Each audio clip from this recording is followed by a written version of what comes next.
안녕하세요. 네, 안녕하세요. 오랜만에 뵙네요. 네, 오랜만이네요.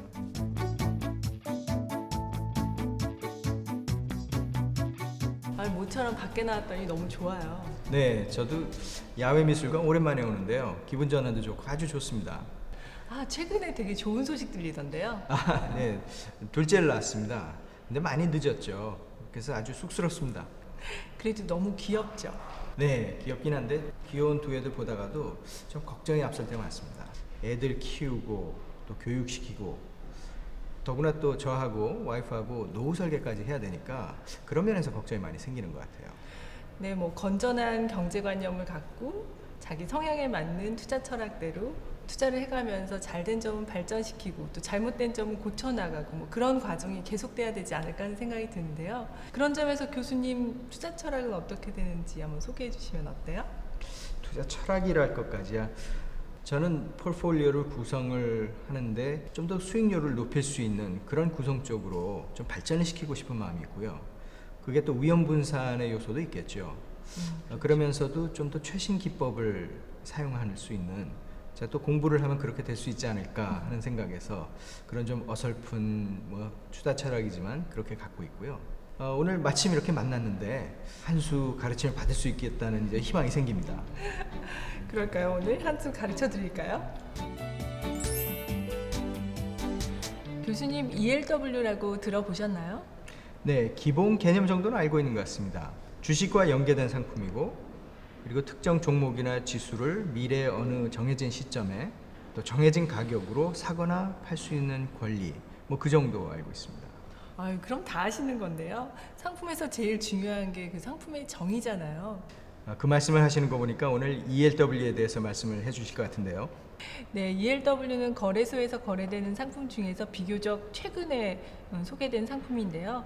2005년 12월에 첫 거래가 됐습니다. 이 파생 상품이 결합된 상품이라서 조금 복잡하고 어렵게도 느껴지는 게 사실이기는 하지만 개인 투자자들이 활용하면 아주 유익한 점이 많거든요. 개인 투자가들에게 특별히 유리한 점은 뭔가요? 그 정의만 들어보면 옵션하고 뭐가 다를까 하는 생각도 들기도 하는데요.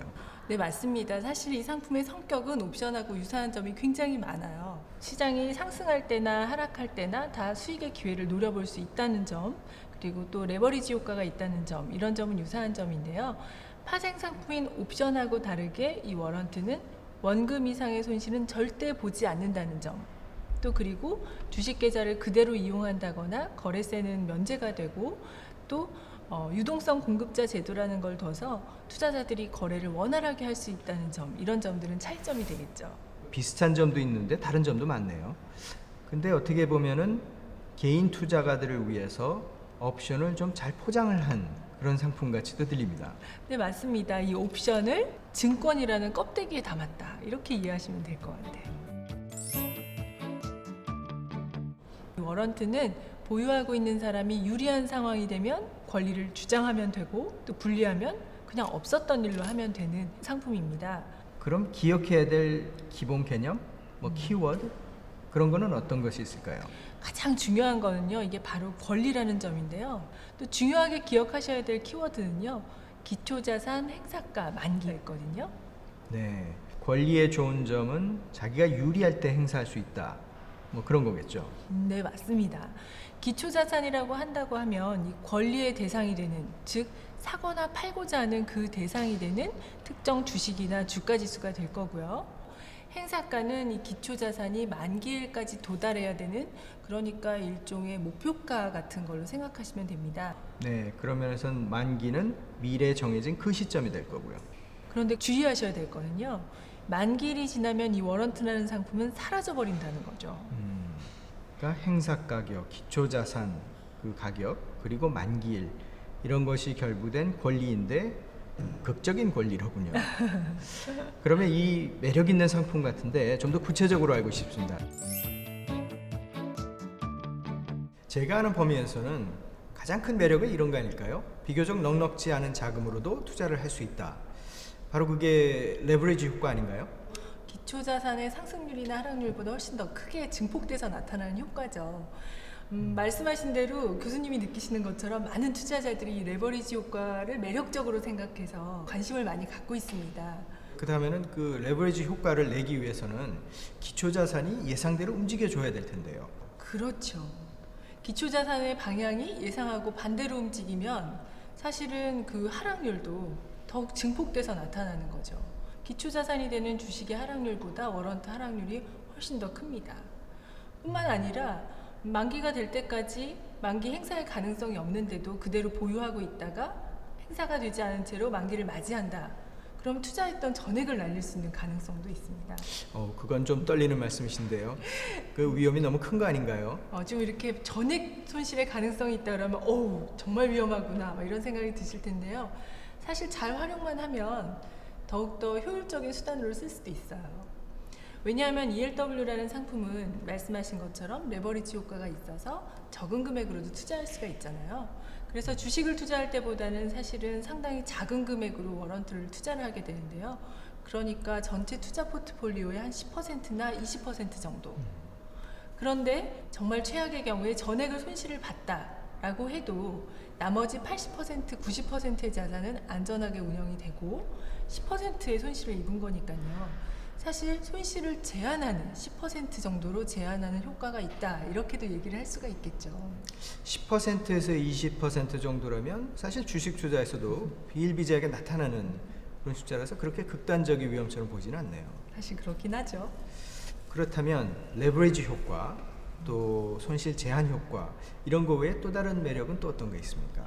시장과 무관한 투자 수단이라는 거죠. ELW를 투자하는 투자자들은 주식이 상승을 예상을 할 때는 콜 워런트를 매수하면 되고 시장이 하락할 것을 예상을 하면 풋 워런트라는 수단이 있으니까 사실 무기를 두 가지나 갖고 있는 셈이 되는 거죠. 네, 그렇네요.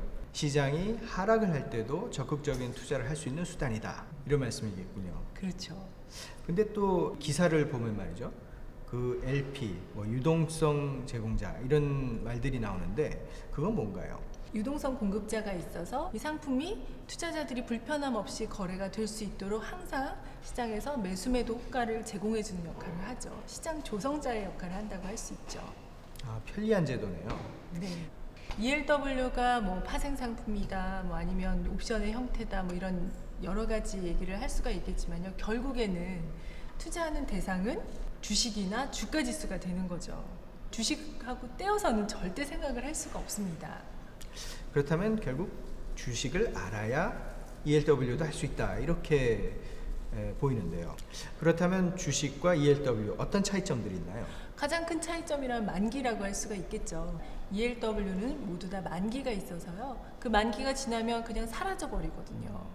그래서 주식을 거래할 때처럼 이 회사는 내가 좋아하니까 아니면 펀더멘탈이 좋으니까 언젠가는 내가 예상한 대로 움직이겠지 이렇게 생각하고 마냥 기다리거나 이래서는 절대 안 됩니다. 그런 접근법으로는 ELW에서 큰 손실을 초래할 수도 있거든요. 만기가 지나면 사라지니까요. 시간은 금이라는 말, ELW에서 꼭 기억하셔야 될 말입니다. 그 만기 때문에 어떻게 보면 굉장히 극적인 상품이군요.